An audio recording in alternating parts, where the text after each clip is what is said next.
Hello and welcome back to the English Learning Podcast. I'm Jason, your host, where we help you improve your English skills one step at a time. I'm your host, Jason, and today we're diving into an exciting and highly requested topic: how to boost your English with American accent tips. Hi everyone, I'm Julia, your co-host, and I'm thrilled to be here today. The American accent is something so many English learners want to master, and for good reason. It's not just about sounding like a native speaker, it's about being understood clearly and feeling confident when you communicate. Exactly, Julia. In this podcast, we're going to explore what makes the American accent unique, share practical tips to help you sound more natural, and even tackle some common challenges that learners face. And we'll make it fun and interactive. So, if you're ready to boost your confidence and work on that American accent, stay with us until the end. You're going to learn a lot today. Absolutely. And if you're new here, don't forget to hit that subscribe button so you never miss out on our English learning tips. All right, let's jump right in. All right, let's start by talking about why focusing on the American accent can be so important for English learners. Julia, what do you think? Well, Jason, the American accent is one of the most widely recognized English accents in the world. Think about it. Movies, TV shows, music, and even business communications often feature American English. So, mastering it can help learners connect with a global audience. That's a great point. It's not just about sounding American, though.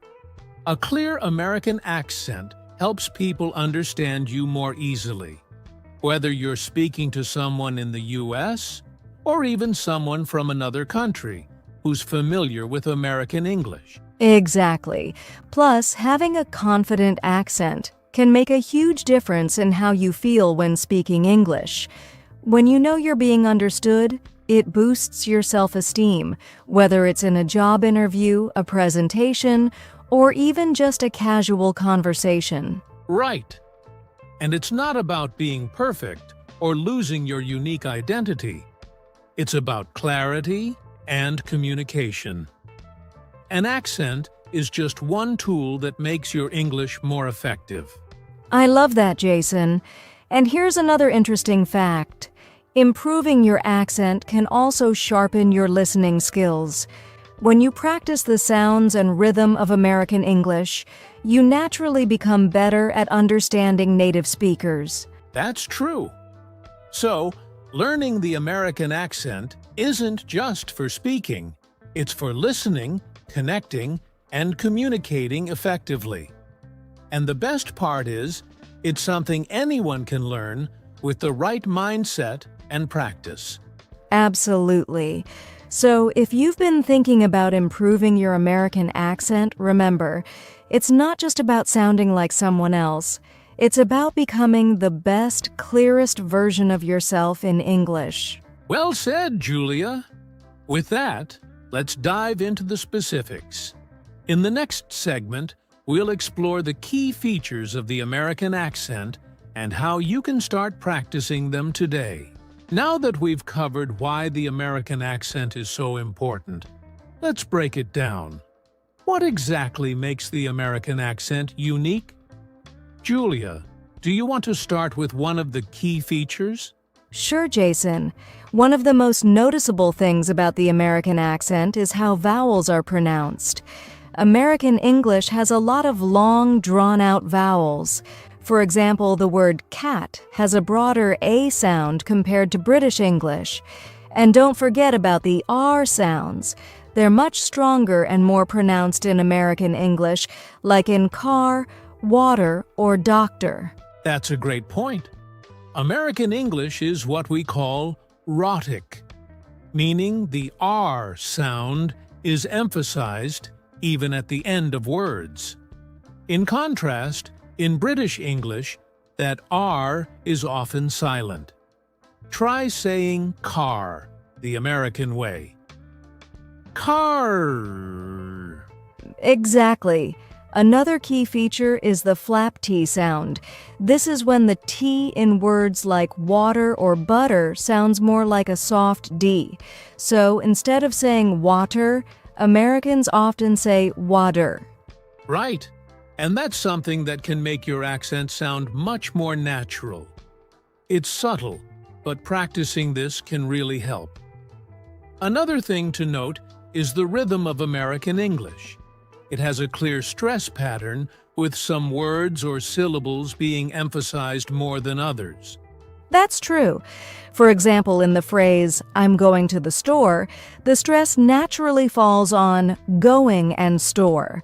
The smaller words like I'm and to the R less emphasized and spoken quickly. Understanding this rhythm can make your speech sound more fluid. Good point, Julia. And let's not forget intonation, how the pitch of your voice rises and falls. In American English, we tend to use a rising intonation for yes or no questions like, "Are you coming?" But for statements, we use a falling intonation, like, "I'm going to the store." Intonation really makes a difference. Another unique aspect is the use of connected speech. Americans often link words together when speaking quickly. For example, instead of saying, "What do you want?" word by word, it sounds more like, "What do you want?" Yes, that can be challenging at first, but practicing these patterns helps a lot. So to summarize, focus on your vowels, the strong R sounds, the flap T, rhythm, intonation, and connected speech. Exactly. And don't worry about trying to perfect all of this at once. Start with one or two features, practice them, and gradually add more as you become comfortable. Great advice, Julia. Up next, we'll share some tips and exercises you can use to practice these features in your daily life. Stay tuned. Now that we've covered the key features of the American accent, let's talk about how you can practice it effectively. Julia, do you want to kick things off with a tip? Of course, Jason. One of the best ways to start is by listening to native speakers. You can watch American movies, TV shows, or even YouTube videos. Pay close attention to how they pronounce words, their intonation, and how they connect words. That's a great tip, Julia. And while you're listening, try to practice shadowing. For those who don't know, shadowing is when you listen to a native speaker and repeat what they're saying almost at the same time. It's like being their echo. Yes, it's such a powerful exercise. You're not only mimicking their words, but also their rhythm, tone, and stress patterns. A good trick is to start with short clips or phrases and gradually work your way up to longer conversations. Another great way to practice is by recording yourself. When you speak, record your voice and then compare it to a native speaker saying the same thing. This can help you catch areas where your pronunciation or intonation might be different. Absolutely, Jason. And here's another fun one. Practice with tongue twisters. They're great for improving your pronunciation and clarity. For example, try saying, "Peter Piper picked a peck of pickled peppers," focusing on each sound. Tongue twisters are such a fun way to practice. And here's something many learners overlook: learning the International Phonetic Alphabet, IPA. It might sound technical, but it's a tool that shows you exactly how to pronounce each sound in American English. That's a fantastic idea, Jason. The IPA can be so helpful, especially for tricky sounds like the th in think or that. Speaking of tricky sounds, practicing minimal pairs, words that differ by just one sound, can really help too. For example, bit and beat or van and fan. Good point, Julia. And don't forget about tools like language learning apps or accent training apps. Many of them have exercises specifically for practicing pronunciation.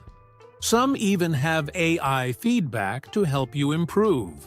Yes, and one more tip. If possible, try to find a language partner or coach who's a native speaker. Practicing real conversations is one of the best ways to improve. Even if you don't have a partner, you can try talking to yourself or reading aloud to get used to the sounds and rhythm. That's true. Remember, the key is consistency. Spend just 10 to 15 minutes a day practicing these tips, and you'll notice a big difference over time. Exactly, Jason. And don't be afraid to make mistakes. That's how we learn. The more you practice, the more natural the American accent will feel. Great advice, Julia.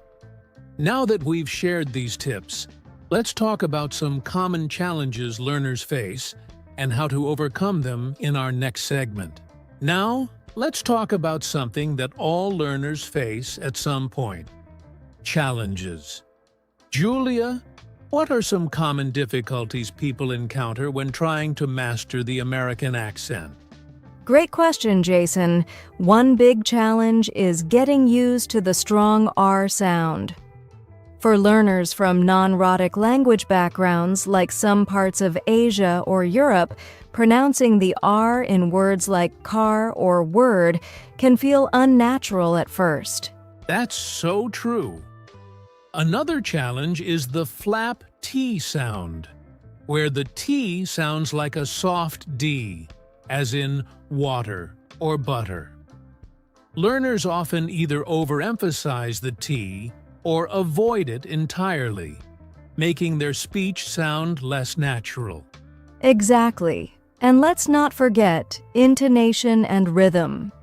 Many learners struggle with stressing the right syllables or using natural rising and falling tones in their sentences, which can make their speech sound flat or robotic. Good point, Julia.